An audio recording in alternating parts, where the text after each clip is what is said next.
Okay, now I have to wade into this very touchy thing, which is called ethnicity. And I have to talk about ethnicity in Latin America. So, look, let's acknowledge this. We are all better off as educated people listening to other people talk and understanding their point of views, especially when they may have a different point of view than we have.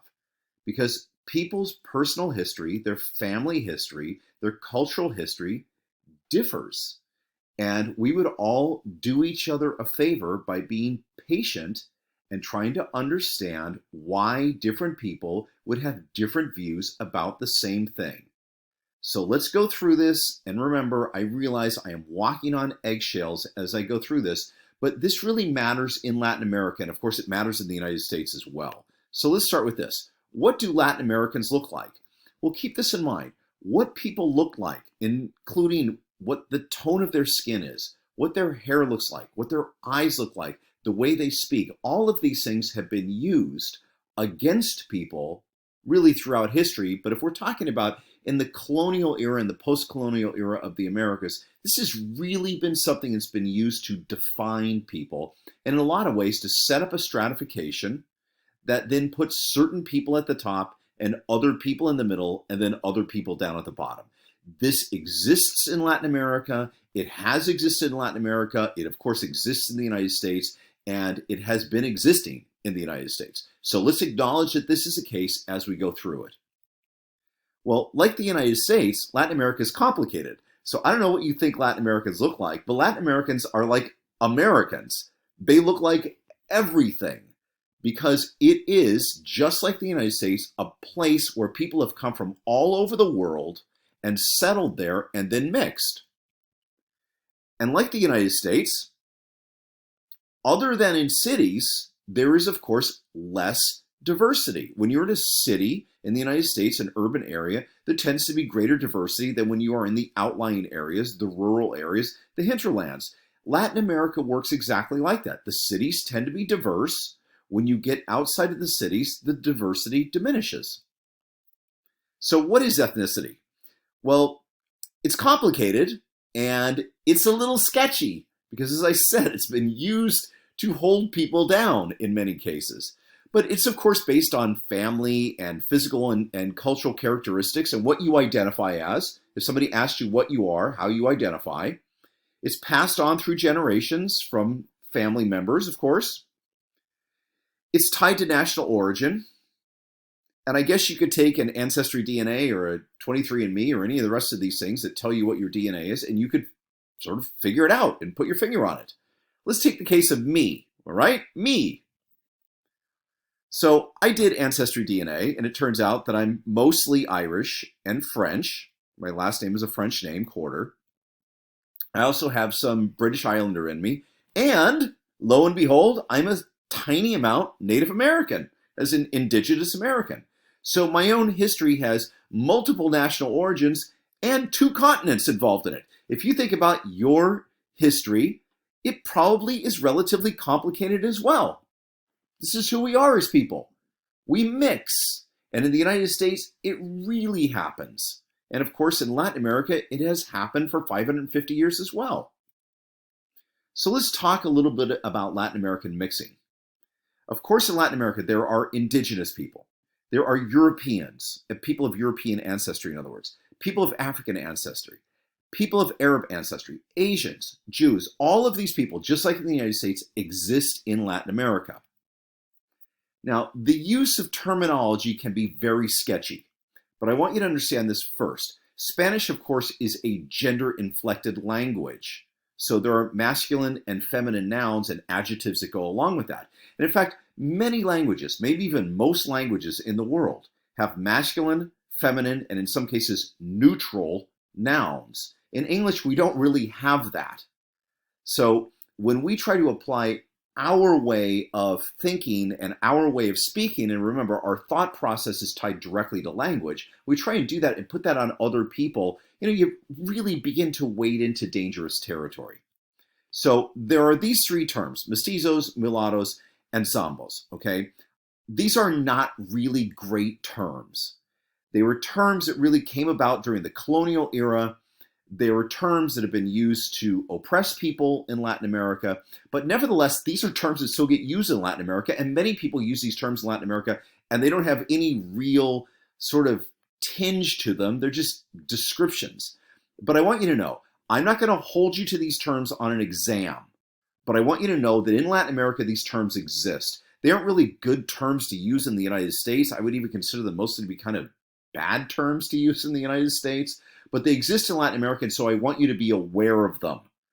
Okay? It's just like using the word Indio. In the United States, that translates, of course, to Indian.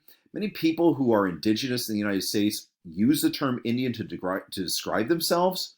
In Latin America, the word Indio, which means Indian, can be used in a very racist way. And so it's a kind of sketchy term. I always use the term indigenous, indigeno, when I'm talking about native peoples in Latin America, when I'm in Latin America, because it's a softer term. It doesn't convey these kind of, I don't know, colonial sort of racist things that go along with some terminology. So what mestizo has historically meant is a mix of European and indigenous people. Mulatto means a mix of African and European peoples, and Sambo historically meant a mix of indigenous and African peoples. However, Latin America is very complicated. Mexico City was really the center of the world after the end of the conquest. And from that point on, you had people from all over the world, not just Europeans and indigenous peoples mixing together. There were people of African ancestry. There were Jews. There were Arabs. There were Filipinos. There were people from East Asia. All of these people mixing in Mexico City. In fact, if you are Mexican and you take an ancestry DNA test or any other DNA test, you're probably going to find out that your ancestry is more complicated. Your DNA is more complicated than you thought. So I'm going to go through this. I'm not going to test you on these terms because I find them to be a little bit sketchy myself, but I want you to know that they exist, okay? That's it. I'm not trying to push these terms on you because I don't really think they're good terms to use in the United States, but they do get used in Latin America. So in Latin America, certain people are found in certain places. In other words, there are concentrations. Concentration is a classic geographic concept. So people who are Europeans, in other words, 100% European or very nearly 100% European, tend to be found in urban areas, just like they are in Europe. They tend to be people who live in cities, and in the three southernmost countries of Chile, Argentina, and Uruguay. People who are indigenous, in other words, I mean 100% indigenous people. They speak indigenous languages. They have indigenous beliefs with regard to religion. Really indigenous people tend to be found in the most isolated areas of Latin America. For example, the Amazon, the Andes, and then in certain parts of Mesoamerica. The reason is because if they were not isolated, they either died or they were mixed. One of those things happened as a result of the conquest.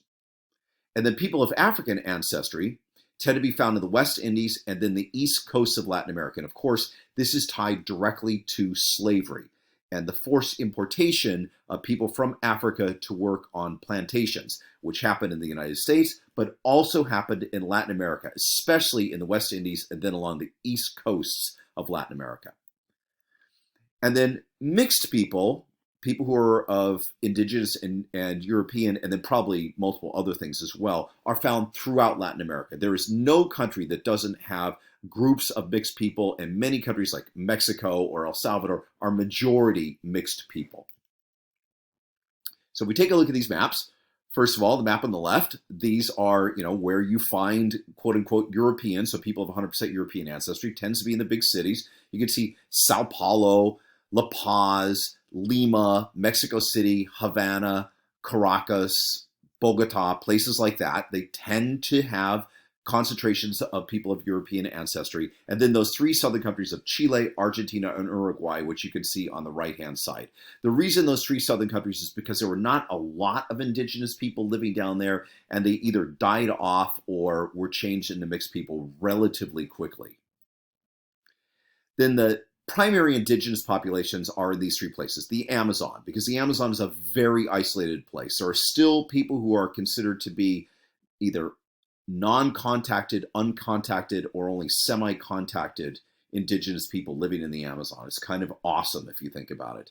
And then in the Andes, and this is because the Andes are not only a formidable boundary, they're very, very high, but in addition to that, there were millions and millions of indigenous people there. And when the Europeans conquered the Incan Empire, basically they put just small squads of Europeans up there to hold on to things and left. And as a result of that, the indigenous people were able to make it and survived it. And then in Mesoamerica, especially in the southern part of Mexico and the northern part of Central America, so like the Yucatan and Guatemala, a little bit of Honduras, those areas like that.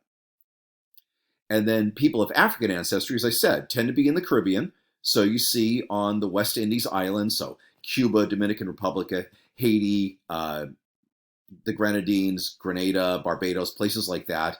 And then all along that east coast, from the Yucatan going down through Belize, Honduras, Nicaragua, Costa Rica, Panama, then all the way through in Colombia, Venezuela, Guyana, Suriname, and then all the way down through Brazil, down to Uruguay. All of those areas have people of African ancestry, and then of course mixed African ancestry. And then mixed people, or what in Latin America are sometimes referred to as mestizos, and again, I'm not promoting this term, but I want you to know that it exists, are found throughout the entire area. So there is no country that doesn't have a mixed population, and many countries, as I said, are majority mixed populations.